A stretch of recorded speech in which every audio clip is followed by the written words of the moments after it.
It's a new day in America, physically, literally, politically. It's just a different experience. We're a different country, and I hope you're not. I hope you're not caught by surprise by that, because that's where we're at. 888-589-8840. Okay, now your calls. You've heard me. You've seen my reaction, and you've heard me point out the fact that only 36,000 people have signed up for Obamacare. We were told 43 million. 43 million, 43 million. But the government shutdown is over. Maybe we'll start being nice to vets again. Not sure. But we'll see. Let's talk to John in Ohio. Hi, John. Welcome. You're on AFA Today with Kevin McCullough. Glad you're here. Hi, Kevin. Thanks for taking my call. Sure thing. I just wanted to make a comment and just tell me what you think about it. It's pretty typical of our government, our conservatives, to drop the ball on us again. And what I wanted to say was years ago, when the Republicans, the conservatives, had the House, the Senate, everything, presidency, I actually believed that we might get prayer back in school, or they might abolish abortion or something. They did nothing. I believe our representatives, I am a registered Republican, and they continually disappoint. I'm to the point where they're just a bunch of posers. They don't do what they say. They're bought and paid for by our the big money and by the lobbyists, and they don't represent the people. That's what I got, and thank you for taking my call. All right. Thank you, John. I appreciate your diligence. And, you know, I like the fact that you're thinking it through, because it isn't a partisan issue. I know Grace from Michigan will probably call up and be, all hollering about how Republican everybody is. Look, I'm more angry at people that said they were more ideologically close to where I am than I am with the people that I disagree with. The people I disagree with, I know who they are. I know what they believe. I could, if I was a completely soulless person, go and argue their side of the argument in a debate class. I couldn't support it because I don't share those beliefs, but I know what they believe. I also know the tremendous amount of lies that have gone into building up the current narrative in America that we need government to take care of us in every way. Do you know how thoroughly unchristian that is, by the way? Do you know how thoroughly unbiblical that is? To wake up in the morning and to be a perfectly healthy human being and to say, oh, because I'm so-and-so, I got a right to make the government pay my way. Do you know how thoroughly anti-biblical that is? Do you know how thoroughly anti-Christian that is? There's nothing in Scripture that says you have a right to wake up and expect other people to wait on you. There's just nothing in there about that. You know what is in Scripture, and it's throughout the whole thing? You want to be successful in this life. You want to be successful in your spiritual walk. You want to be successful in your marriage. You want to be successful in parenting. You want to be successful in life, in your business, and other things. Love people. Build lots of relationships. Serve people. See, when Mitch McConnell get the Democrats to hand him $4 billion for Kentucky and John Boehner got whatever he got for Ohio, they justify it by saying, hey, we're loving the people in our state. But they're really not. Because what they're doing is they're robbing from the rest of the American populace in order to get that bribe, to get that earmark. Now, the Democrats are just as scoundrelly terrible for offering it to them. I mean, there's no winners there. John Boehner's bad. Mitch McConnell's bad. Harry Reid's bad. Nancy Pelosi's bad. They're all bad. Why? Because they're conspiring against the American people. They're conspiring against truth. They're conspiring on behalf of confusion. And that's not partisan to say that. In fact, after last night, it's pretty evident that it goes against the leaders of all parties, which I've said from the beginning. I don't wear a jersey in this. I want truth. And truth was last night, we got sold up the river. 888-589-8840. Okay, more of your calls. I swear I promise you, Before God and man, I'm going to keep it in check the rest of the way. George in Missouri. Let's go to George in Missouri. Hi, George. Welcome. You're on AFA today. So glad that you're with us. Hey, Kevin. Thanks for you doing what you're doing. I didn't hear what was going on for a while because I was preoccupied with my father's demise and World War II dad. And he was buried Tuesday. Oh. But, my congressman, I called up his office, and he voted the right way, Jason Smith of Missouri. And I just, with what that old man and all the rest of these vets did, and to sell it all down, wow, I hope they feel good about themselves in the morning. George, I hear the frustration, and I think it's replicated. I think the American people understood that it wasn't Ted Cruz and it wasn't the people of conscience in the elective process that were hurting the World War II vets. I think the nation understood that was something the administration was doing directly against the veterans. But man, oh man, oh man. Is it disappointing to wake up and to see that Republicans looked no different than Democrats, at least a whole bunch of them last night. It was just all one big party, one big group of elites lording it over the working people of this world. That's what they did, and they're on their way to destroying the economy, to destroying the job culture in our country. They're specifically, you may say, Kev, well, how are they going to do that? Well, the policies of Obamacare target small businesses. They're punitive towards small businesses. So if you don't play along with what Obamacare wants you to do, then you pay fines and you have these penalties that, a company is never set up to do any of that. See, a lot of people don't understand this. You can't tax a corporation. Okay? A corporation is a collective group of people that come together to create products and to commercially sell them. Basically, that's what a corporation is. Okay? Legal entity binding them all together. Now, when a corporation develops its mission, what is it there to do? It's there to make its products or its services, and it's there to sell them. It doesn't stay in business. It can't pay salaries. It can't pay its employees. It can't do anything if it doesn't stay in business.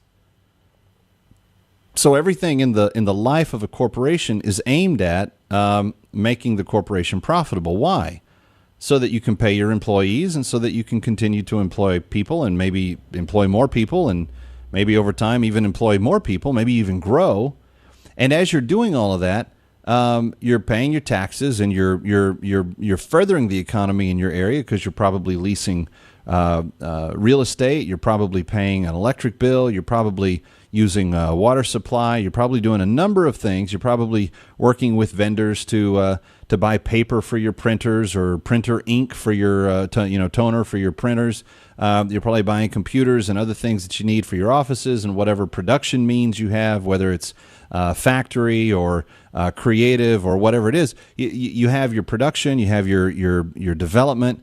You have your sales department, which is out there trying to help the world understand why your product or your service is so good and why they should participate, and that brings revenue in. But all of that has to pay for itself. But when a corporation is thriving, it's employing not just the people that work for it, but all the people in the surrounding industries that support that corporation. Somehow we got it in our head, somewhere, probably by this commander-in-chief, read my book. No, he can't. But we got it in our head that somehow corporations are bad. And so the idea is, well, we got to tax them. We got to tax them really, really high. Well, the current business model of corporations is, here's our expenses. Here's what it costs for us to make our product or to provide our service. And then this is what we charge, and this is how much money we make. And with that much amount of money, we then are able to do X, hire more people or invest for future factories or whatever it is. But that's the way it goes. There's nothing in there that goes, oh, well, we should now budget for twice as much for the government to reach in and take money that we earned as a company when they don't contribute to the profitability of the company, they don't contribute to the workforce of the company, they don't contribute to lowering the cost of the supplies of the company, they don't contribute to any of that. Somehow we've gotten it in our head that taxing that entity is really good. And you know what? Here's the really big secret. Corporations never pay taxes. They never do. They're not designed to be a government funding mechanism. They are designed to sell products and to employ people. That's what corporations do. Not to fund government. So what do?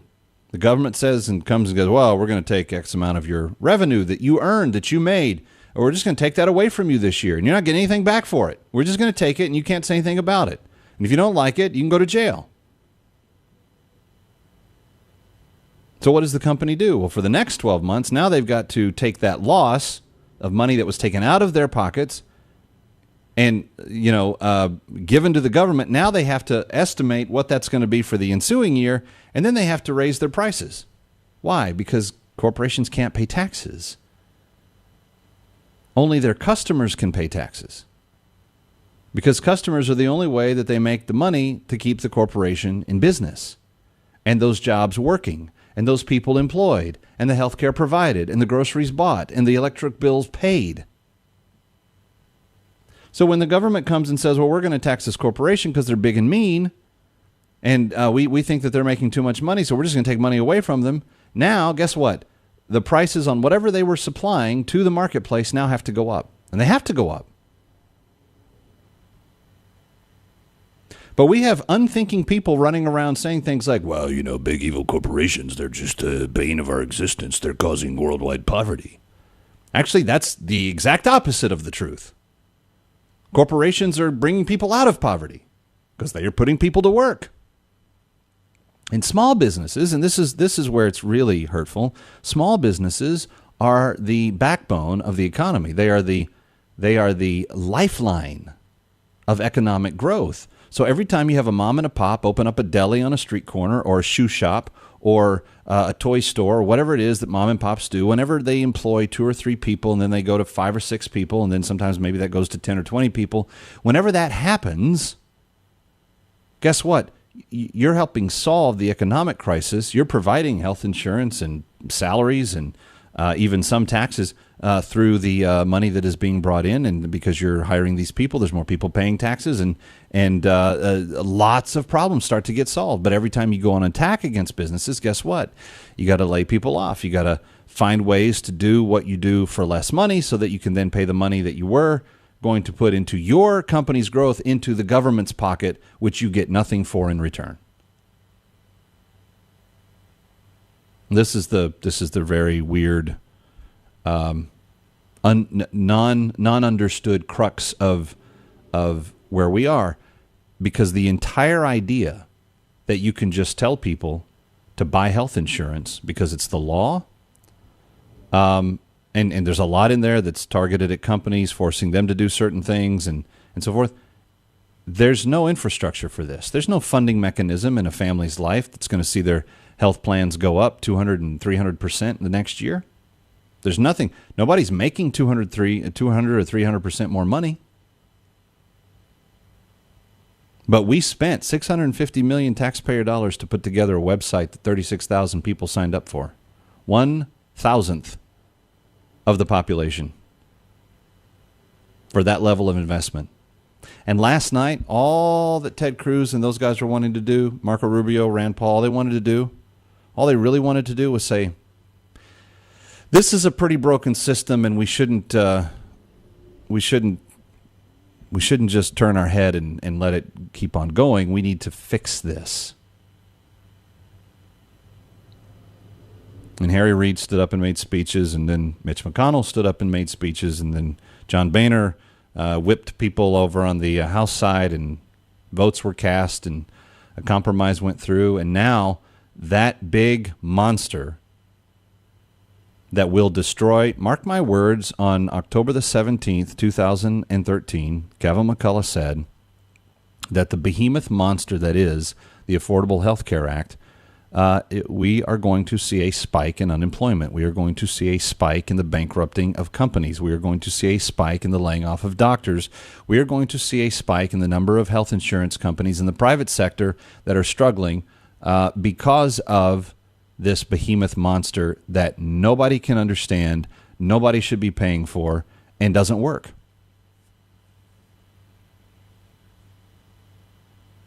And there were people that tried to say, we really shouldn't be thinking this way. We shouldn't be thinking that government should be providing our health care. Actually, you want to know a little secret? I'll just be real blunt with you. You have no right to expect anyone to pay for your health care. None. Ever. Oh, Kev, that's so harsh. Show me a place in Scripture where it says I have the right to expect someone else to pay for me. That doesn't mean we don't treat people with compassion and we don't provide them for things through the proper channels. But you have no right to expect it. That is thoroughly anti-biblical, thoroughly anti-Christian. I'm Kevin McCullough. More of your calls when we continue. We've got Maria and Lisa and Kathleen and Myra. I think the ladies want to weigh in. We're going to talk to them next here on AFA Today.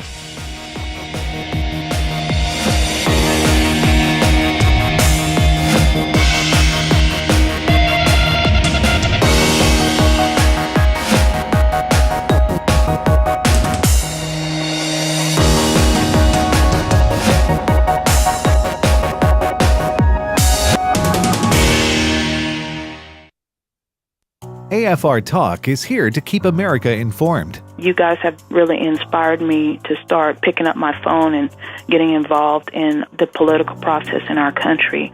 I'm using it to also inform my friends, and we just appreciate everything you do. AFR has really blessed my life. I have a head injury, so I'm unable to physically do anything, but I'm stuck in a nursing home, and so I listen to talk radio. I love talk radio.